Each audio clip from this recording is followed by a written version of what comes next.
it's not a story just about acid violence. It's a story about Pakistan solving its own problems.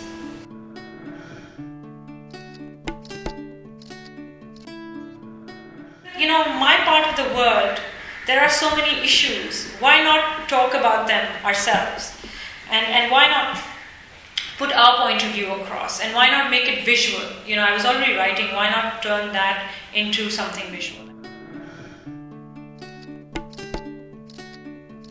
Honestly, I hadn't seen very many documentary films. And so I did some research and decided, right, documentary films is the medium to go. And, you know, I was trained, you know, I never studied filmmaking. I studied economics and political science. And so once I decided, right, I'm going to make documentary films, I went online and did a lot of research on how you make films, what does a documentary film look like. And then I came to Karachi in December 2001 and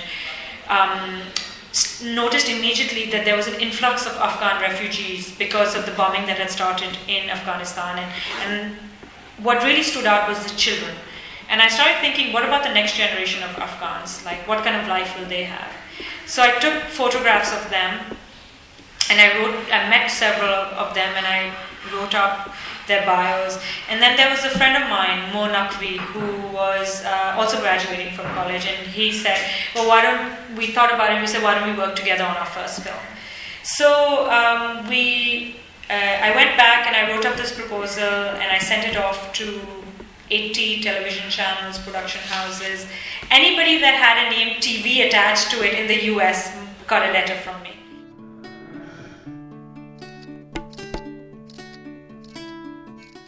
I'm a really angry person. I get angry a lot. And when something angers me, I want to channel that anger into a film. Because I want people to know about it, the issue. I want people to get educated about it, and I want someone to do something about it. Like, someone should do something about it. And so instead of ranting and raving, I make a film. So if you look at all the films that I've done, not one of them can you say is a frivolous film. They're all issue-driven films, and we're talking about big issues like taking on the Catholic Church, you know, taking on gangs in East Timor, or taking on in Saudi Arabia, taking on the clergy. You know, so there are serious big issues. They're not like, you know, everyday breakfast conversations.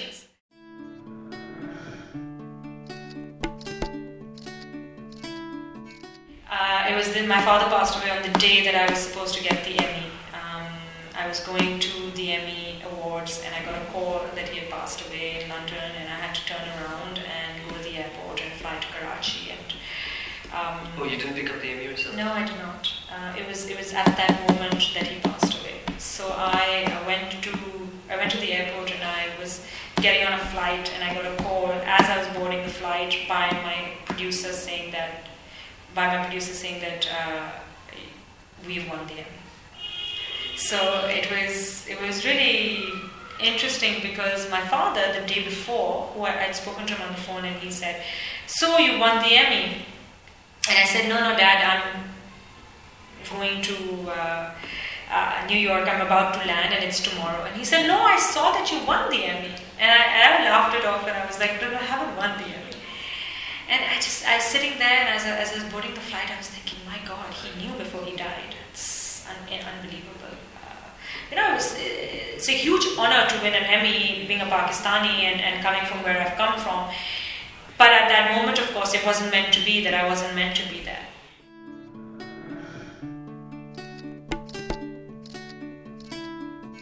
Because the film shows that Pakistan can solve its own problems if it so chooses. It shows a very powerful female lawyer who fights the case of one of our lead characters, Zakia. It shows how female Pakistani politicians hear their testimony, draft a bill, put it in parliament, get it passed. You know, it shows a Pakistani British doctor giving back to his country. It shows that one issue is being tackled by so many people from so many fronts that a solution arises, that it's possible. to prosecute the men who do this, to have harsher sentences, to have a court system that supports these women. A non-profit, Acid Survivors Foundation, rehabilitates them. A doctor operates on them. So it's a full story. It's not a story just about acid violence. It's a story about Pakistan solving its own problems.